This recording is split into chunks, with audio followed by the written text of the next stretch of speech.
Adventure, this is the jumping off place. And there is where you meet people who've been out there, and they run the machines that go out there, and you haven't been there. It reminds me a little bit in Robert Louis Stevenson's Treasure Island, the atmosphere before you start off the adventure. You're in a seaport, and there's old salt seamen who've been on the sea, and that's their world, and these are the space people also. I got a bad feeling about this. The walls are moving! Don't just stand there, try and brace it with something! But my favorite scene was when they were in the garbage compactor and the walls were closing in, and I thought, that's like the belly of the whale that Joe That's Campbell... what it is. Yeah, that's where they were. They were down in the belly of the whale. What's the mythological significance of the belly? It's the descent into the dark.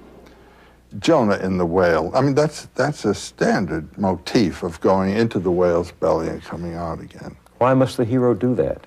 The whale represents the personification, you might say, of all that is in the unconscious. In reading these things psychologically, water is the unconscious. The creature in the water would be the dynamism of the unconscious, which is dangerous and powerful and has to be controlled by consciousness. The first stage in the hero adventure, when he starts off on adventure, is leaving the realm of light, which he controls and knows about, and moving toward the threshold. And it's at the threshold that the monster of the abyss comes to meet him. And then there are 2 or 3 results. One, the hero is cut to pieces and descends into the abyss in fragments to be resurrected, or he may kill the dragon power, as Siegfried does when he kills the dragon, but then he tastes the dragon blood. That's say he has to assimilate that power.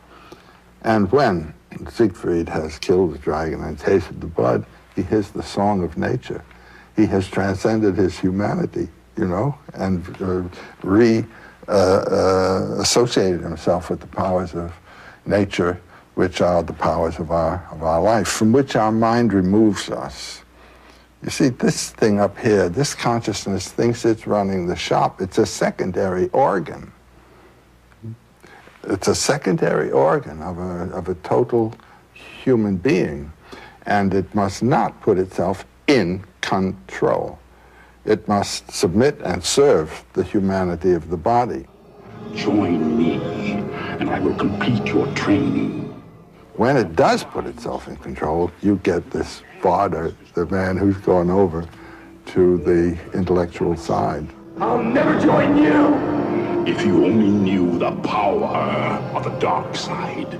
He isn't thinking or living in terms of humanity. He's living in terms of a system. And this is the threat to our lives. We all face it. We all operate in our society in relation to a system.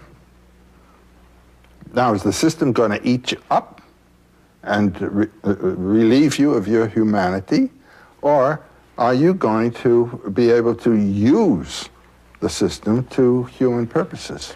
Would the hero with 1,000 faces help us to answer that question about how to change the system so that we are not serving it?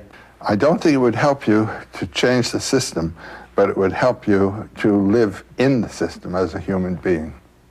By doing what? Well, like Luke Skywalker, not going over, but resisting its impersonal claims. But I can hear someone out there in the audience saying, well, that's all well and good for the imagination of a George Lucas or for the scholarship of a Joseph Campbell, but that isn't what happens in my life. You bet it does. If the person doesn't listen to the demands of his own spiritual and heart life and insists on a certain program, you're going to have a schizophrenic crack-up. The person has put himself off-center. He has aligned himself with a programmatic life, and it's not the one the body's interested in at all. I mean, the world's full of people who have stopped listening to themselves. in my own life, I've had many opportunities to commit myself to a system and to go with it and to obey its requirements.